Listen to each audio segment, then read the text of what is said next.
Eklavya study point में आपका स्वागत है।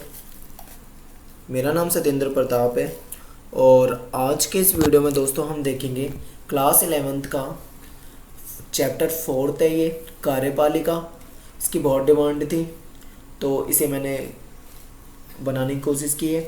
दोस्तों ये जैसे कि ये टॉपिक है, अगर आपको कार्यपालिका समझ में आ गया तो आपको विधायिका भी अच्छे से समझ में आ जाएगा, विधायिका समझ में आएगा तो न्यायपालिका अच्छे से समझ में आएगा। ये जो टॉपिक हैं तो वैसे अलग अलग, लेकिन इनके बीच में कनेक्शन है एक। तो ये कनेक्शन अगर हमें समझ में आ जाएगा अच्छे से तो हम सभी चैप्टर को बिल्कुल ईजिली कर लेंगे। दोस्तों क्या है कि याद करना तो हर कोई याद कर लेगा, रट्टा लगाना याद करना ये कोई मतलब मैं नहीं मानता कि ये कोई सीखने की विधि है। सबसे बेटर ये है कि समझना। अगर आप इन सारी चीज़ों को समझ लोगे तो आपको हमेशा के लिए ये काम आएगी, आप किसी दूसरे को बता पाओगे। अगर आप याद करोगे तो कब तक याद कर लोगे। तो दोस्तों इसे समझने की कोशिश करते हैं। और ये इस पार्ट में मैं आपको कुछ पढ़ाऊंगा नहीं, हालांकि मैं सिर्फ कार्यपालिका का इंट्रोडक्शन दूंगा इस पार्ट में।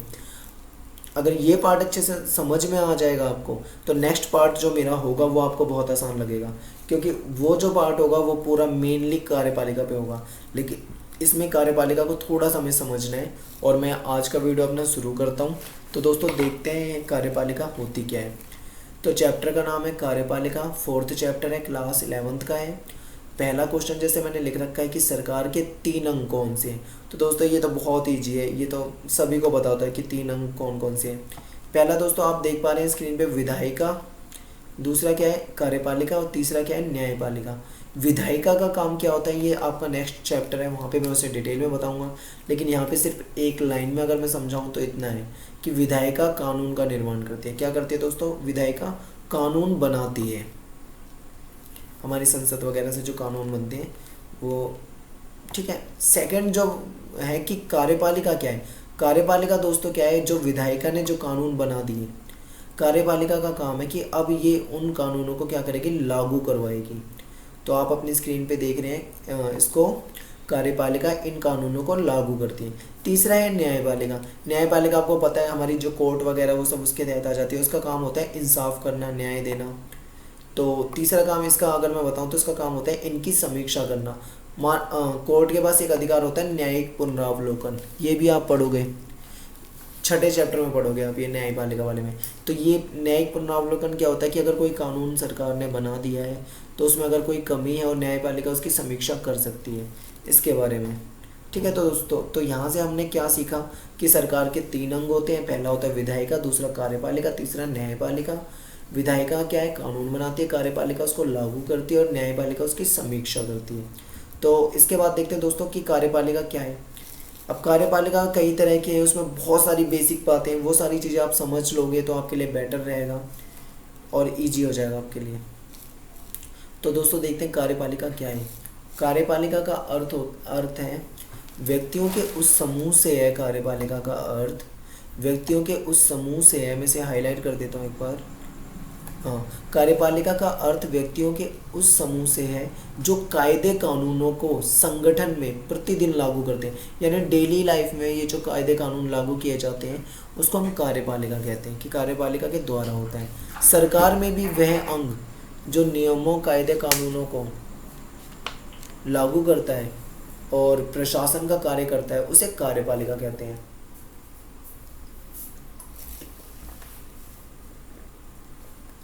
तो दोस्तों शायद आपको यहाँ पे अच्छे से समझ में ना आया हो, ये किताबी बातें से लग रही हैं, लेकिन यहाँ पे बस आप इतना समझ लो कि जो डेली रूटीन में जो कार्यपालिका है वो कानूनों को लागू करती है। इसके बाद यहाँ से एक चीज़ देखना, मैंने इसे 2 जगह डिवाइड कर रखा है। कार्यपालिका अगर मैं बताऊँ तो 2 तरह की कार्यपालिका है। एक तो राजनीतिक कार्यपालिका, दूसरा स्थायी कार्यपालिका। ये दोस्तों मैंने एनसीईआरटी में से ही लिखी है, अगर आप एनसीईआरटी पढ़ते हो तो आपको वहाँ पे ये सारी चीज़ें मिल जाएंगी। तो देखो राजनीतिक कार्यपालिका क्या है, यानी जो शासन जो चलाया जाता है दोस्तों 2 तरीके से चलाया जाता है कायदे कानूनों को। एक तो भाई राजनीतिक कार्यपालिका में आ जाएगा, हमारी सरकार आ जाएगी, हमारे प्रधान आ जाएंगे, प्रधानमंत्री आ जाएंगे, हमारे नेता वगैरह, ये सभी क्या हो जाएंगे, राजनीतिक कार्यपालिका। ये जो होती है राजनीतिक कार्यपालिका ये परमानेंट नहीं होती है, और दूसरी तरफ है स्थायी कार्यपालिका यानी परमानेंट कार्यपालिका, जैसे सिविल सेवा के सदस्य यानी जो बड़े बड़े अधिकारी होते हैं, आईएएस हो गया, आईपीएस अधिकारी हो गए, ये सारे आ जाते हैं। सरकारी कर्मचारी ले लो, आप जैसे देखते हो कि किसी विद्यालय में अगर आप देखोगे तो वहाँ पे कौन नियम वगैरह देखेगा, हमारे प्रिंसिपल वगैरह कुछ रूल्स बनाते हैं और सभी टीचर्स वगैरह उनको मिलकर फॉलो करते हैं। तो ये यानी कि वहाँ का सिस्टम कौन चला रहा है, वहाँ के स्कूल के टीचर और प्रिंसिपल चला रहे हैं, यानी वो स्कूल की कार्यपालिका हो गई। अगर किसी हॉस्पिटल में आप देखते हो तो वहाँ पे डॉक्टर्स मिलेंगे आपको, बड़े बड़े डॉक्टर भी होंगे, कुछ नर्स होगा, कुछ स्टाफ होगा, हर तरह से मतलब मिलकर हॉस्पिटल चल रहा होगा, तो वहाँ की कार्यपालिका हो जाएगी।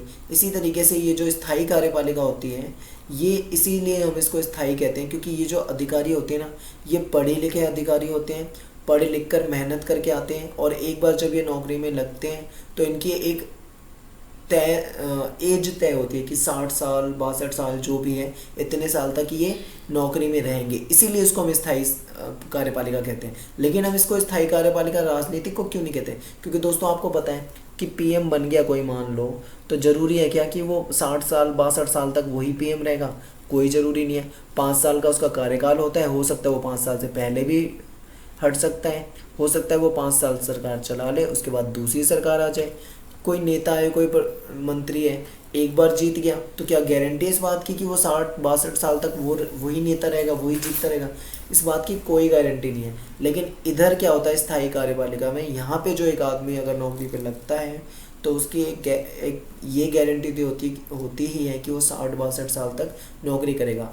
हालांकि इसमें कुछ अपवाद हैं, आप ये मत कह देना कि कोई सस्पेंड हो जाए या कोई ऐसा काम कर दे तो वो कैसे नौकरी करेगा, तो वो तो उसके अपवाद होंगे, लेकिन इनका फिर भी एक फिक्स कार्यकाल जरूर रहता है, इनका उतना बड़ा कार्यकाल नहीं होता है।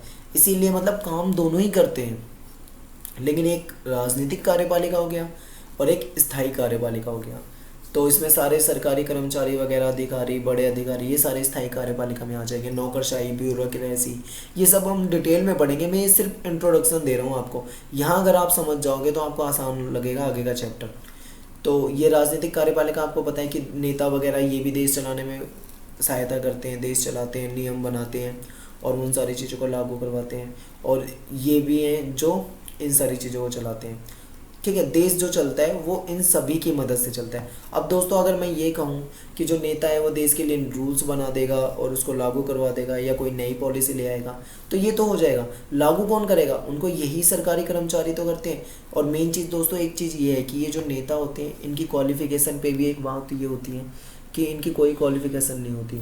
हो सकता है कोई नेता बहुत ज़्यादा पढ़ा लिखा हो सकता है कि कोई नेता बिल्कुल भी पढ़ा लिखा ना हो, तो ये कैसे कर सकते हैं? लेकिन ये जो अधिकारी होते हैं दोस्तों, इनकी तो पूरी फिक्स एक ये है कि भाई इस पद के लिए ये क्वालिफ़िकेशन चाहिए, जिसके पास ये क्वालिफ़िकेशन, ये हुनर और ये टेक्निक्स और नॉलेज है वही इन पे बन सकता है। तो ये जो काम है दोस्तों ये बहुत मुश्किल है बाकायदा इस काम के मुकाबले। ठीक है, हालांकि वैल्यू क्या होती है इनकी ज़्यादा मानी जाती है, लेकिन देखते हैं आगे दोस्तों क्या है। ये पूरा जब मैं डिटेल में पढ़ाऊँगा वहाँ पे बताऊँगा। तो यहाँ से पहले मैं बता देता हूँ कि हमने क्या सीखा है। विधायिका कार्यपालिका बता दिया है। कार्यपालिका को अगर हम देखें दो हिस्सों में मैंने डिवाइड कर दिया। एक राजनीतिक कार्यपालिका बता दिया जिसमें नेता वगैरह आ जाते हैं, दूसरा स्थायी कार्यपालिका बता दिया जिसमें हमारे सरकारी कर्मचारी आ जाते हैं। सेकंड पेज है दोस्तों, इसमें देखते हैं क्या है। इसमें कहते हैं कि हमारे देश के राष्ट्रपति जो है वो नाम मात्र के कार्यपालिका है, यानी जो रियल के जो शक्तियाँ होती है ना वो हमारे देश में प्रधानमंत्री के पास होती है, लेकिन जो नाम मात्र की कुछ शक्तियाँ होती है वो राष्ट्रपति के पास होती हैं। तो ये सारी कहानी हमें बस यही ध्यान रखना है कि जो राष्ट्रपति है वो नाम मात्र की कार्यपालिका है और जो प्रधानमंत्री है वो वास्तविक कार्यपालिका है। यानी जो भी काम होते हैं वो होते तो राष्ट्रपति के नाम पर है, लेकिन उसके लिए काम कौन करेगा? प्रधानमंत्री, उसकी कैबिनेट करती है। अब देखते हो पीएम यहाँ चले गए, पीएम ने वहाँ दौरा करा, उस देश से ये समझौता करा, पीएम नई पॉलिसी लेके आए, पीएम ने ये कर दिया वो कर दिया, 50 तरह की हम बातें पढ़ते हैं। ये सारा काम कौन करता है? देश का प्रधानमंत्री अपनी कैबिनेट यानी उसके जो सारे नेता उनके साथ मिलकर करता है, लेकिन बाद में जो काम होता है उसमें सिग्नेचर वगैरह वो राष्ट्रपति के वहाँ चलते हैं। तो इसलिए मेन काम जो था वो प्रधानमंत्री का था, लेकिन नाम मात्र की कार्यपालिका दोनों का यहाँ पे महत्व है। इसके बाद है भारत में संसदीय व्यवस्था को अपनाया गया है। हाँ, संसदीय, अध्यक्षात्मक, अर्ध अध्यक्षात्मक, ये सारी चीज़ें हैं। वो सब छोड़ो, मैं उसे डिटेल में आगे बताऊंगा। बस इतना याद रखना कि भारत में संसदीय व्यवस्था है। आपको पता है हमारे देश में एक संसद होती है, राज्यसभा लोकसभा, उसके 2 सदन होते हैं। तो इस तरीके से यहाँ से ये सिस्टम चलता है। तो हमें बस एक लाइन में याद रखना है कि भारत में संसदीय व्यवस्था है। दूसरा क्या है, अगर मैं यहाँ पे देखूँ 2 लेवल पे बांटूँ कार्यपालिका को, तो एक हो जाएगा केंद्र के स्तर पे कार्यपालिका, यानी कि जो काम चलेगा वो 2 तरीके से चलता है। सरकार भी जो होती है हमारी 2 तरह की सरकार होती है, एक तो केंद्र की सरकार होती है, एक राज्य की सरकार होती है। तो केंद्र और राज्यों में काम तो होता है, वो काम कैसे होगा, तो केंद्र की जो स्तर की जो कार्यपालिका है इसमें सारे बड़े हमारे नेता आ जाएंगे। जैसे कि दोस्तों आप देख पा रहे हैं, राष्ट्रपति हो गया हमारा, प्रधानमंत्री हो गया, और प्रधानमंत्री की कैबिनेट हो गई। ये सारा क्या हो जाएगा, ये हमारा हो जाएगा केंद्र के स्तर पे कार्यपालिका। और अगर मैं इसी को राज्य के स्तर पे देखूँ तो राज्यों में प्रधानमंत्री नहीं होता, राज्य का तो मुख्यमंत्री होता है। राज्य में राष्ट्रपति नहीं होता, राज्य में तो गवर्नर वगैरह होते हैं, एलजी, लेफ्टिनेंट गवर्नर, ठीक है। हाँ, कैबिनेट होती है। कैबिनेट क्या होती है, एक तो ये यहाँ पे मंत्री परिषद होती है और यहाँ पे भी मंत्री परिषद होती है।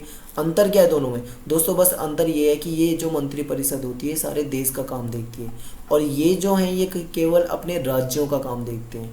तो ये जो मुख्यमंत्री होते हैं ये केवल राज्य के मंत्री होते हैं, लेकिन ये जो प्रधानमंत्री होते हैं ये पूरे देश के प्रधानमंत्री होते हैं। ये जो गवर्नर होता है ये केवल राज्यों का अपने गवर्नर होता है, लेकिन ये जो राष्ट्रपति होता है ये पूरे देश का राष्ट्रपति होता है।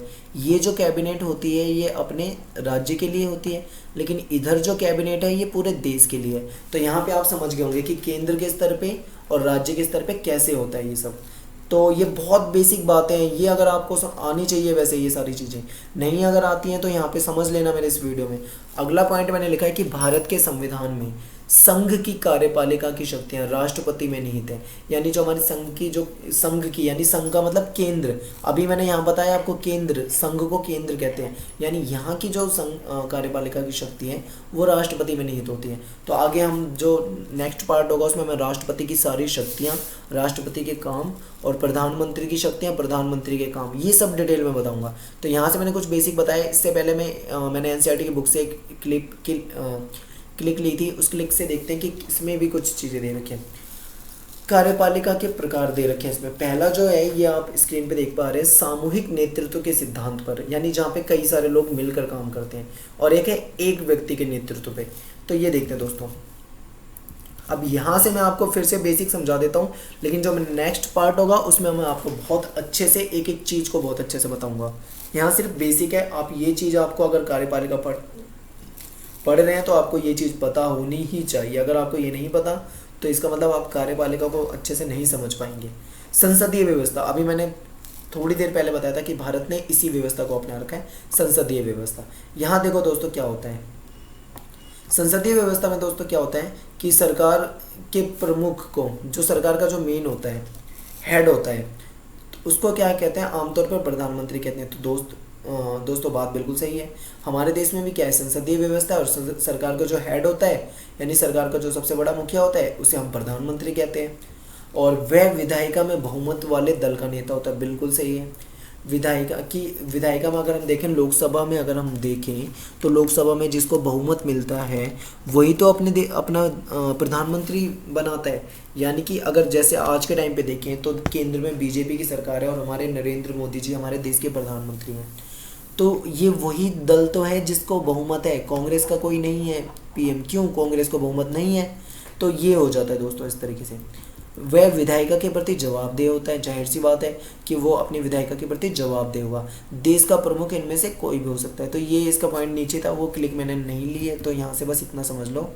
यहाँ से क्या समझना था, ये समझना था कि संसदीय व्यवस्था इसमें क्या होता है, और हमारे देश में संसदीय व्यवस्था है। संसदीय व्यवस्था जिस देश में होती है उस देश में प्रधानमंत्री मेन होता है। अब देखते हैं दोस्तों अर्ध अध्यक्षात्मक। इसमें क्या होता है, राष्ट्रपति देश का प्रमुख होता है, प्रधानमंत्री जो होता है वो सरकार का प्रमुख होता है, यानी वो सरकार के प्रति जिम्मेदार रहेगा। सरकार का जो हेड होगा, सरकार का सबसे जो बड़ा होगा वो प्रधानमंत्री होगा, और राष्ट्रपति जो होगा वो पूरे देश का होगा। प्रधानमंत्री और उसका मंत्री परिषद विधायिका के प्रति जवाबदेह होता है। तो ये अर्ध अध्यक्षात्मक है। अध्यक्षात्मक में देखते हैं राष्ट्रपति देश का प्रमुख होता है, यानी यहाँ पे राष्ट्रपति होगा, जो भी होगा प्रेसिडेंट, वही सरकार का भी प्रमुख होगा, यानी वही सरकार का प्रमुख है, वही देश का मेन है। यहाँ पे क्या था, देश का तो मेन था लेकिन सरकार का मेन नहीं था, सरकार का मेन था पीएम, प्रधानमंत्री। लेकिन यहाँ पे क्या है, राष्ट्रपति ही देश का भी प्रमुख है और राष्ट्रपति ही सरकार का प्रमुख है। राष्ट्रपति का चुनाव आमतौर पर प्रत्यक्ष मतदान से होता है, डायरेक्ट होता है। वह विधायिका के प्रति जवाबदेह नहीं होता है यहाँ पे। जैसे अमेरिका जैसे देशों में अध्यक्षात्मक है, कहीं पे संसदीय है, कहीं अर्ध अध्यक्षात्मक है। ये सारा जो टॉपिक्स हैं ये मैं नेक्स्ट वीडियो में अपलोड करूँगा, बहुत अच्छे तरीके से इनका जवाब लिखूँगा। तो दोस्तों ये मैंने कार्यपालिका का कुछ बेसिक बताया है। अगर आपको ये बेसिक नहीं आता था तो उम्मीद करता हूँ कि आपने मेरे इस वीडियो से इस बेसिक के बारे में बहुत छोटी छोटी बातों को जान लिया होगा कि विधायिका, कार्यपालिका, न्यायपालिका क्या होता है, कार्यपालिका को किस तरीके से हम बांट सकते हैं और हमारे देश में कैसी व्यवस्था है, राष्ट्रपति की क्या वैल्यू है कार्यपालिका में, हमारे देश में पीएम की क्या वैल्यू है, और परमानेंट और टेम्परेरी कार्यपालिका कौन सी है, ये सारे जान गए होंगे आप। और यहाँ से ये 3 तरह की जो शासन व्यवस्था होती है, जैसे कि संसदीय होती है, कहीं पे कहीं अध्यक्षात्मक होती है, कहीं अर्ध अध्यक्षात्मक होती है। इन तीनों के बारे में भी आप हल्का हल्का जान गए होंगे। तो आज के वीडियो में हमारे लिए इतना ही काफ़ी। अगर हम ये जान गए तो नेक्स्ट पार्ट में मैं आपको राष्ट्रपति, प्रधानमंत्री, इन सब की शक्तियाँ और एक एक क्वेश्चन जो इस चैप्टर के इंपॉर्टेंट है सभी बनाऊंगा। दोस्तों अगर आपको मेरी ये वीडियो पसंद आई है तो आप मुझे कमेंट करके बताएं। हालांकि मुझे कमेंट मिले हैं पिछले कुछ वीडियो से, मैं उनसे और मुझे अच्छे कमेंट मिले हैं, तो मैं उम्मीद करता हूँ कि आपको भी ये वीडियो अच्छी लगी होगी। आप भी मुझे कमेंट करके बताएं। अगर आप कमेंट करेंगे तो मुझे ये लगेगा कि मेरी वीडियो लोगों को पसंद आ रही है और लोग मेरी वीडियो देख रहे हैं, और उससे फिर मुझे प्रोत्साहन मिलेगा, मोटिवेशन मिलेगा, ताकि मैं आगे भी ऐसी अच्छी अच्छी वीडियो बनाता रहूँ। तो दोस्तों अगर आप पहली बार हमारे चैनल पर आए हैं, पहली बार हमारी वीडियो देख रहे हैं, तो हमारे चैनल को सब्सक्राइब ज़रूर कर लें। दोस्तों धन्यवाद।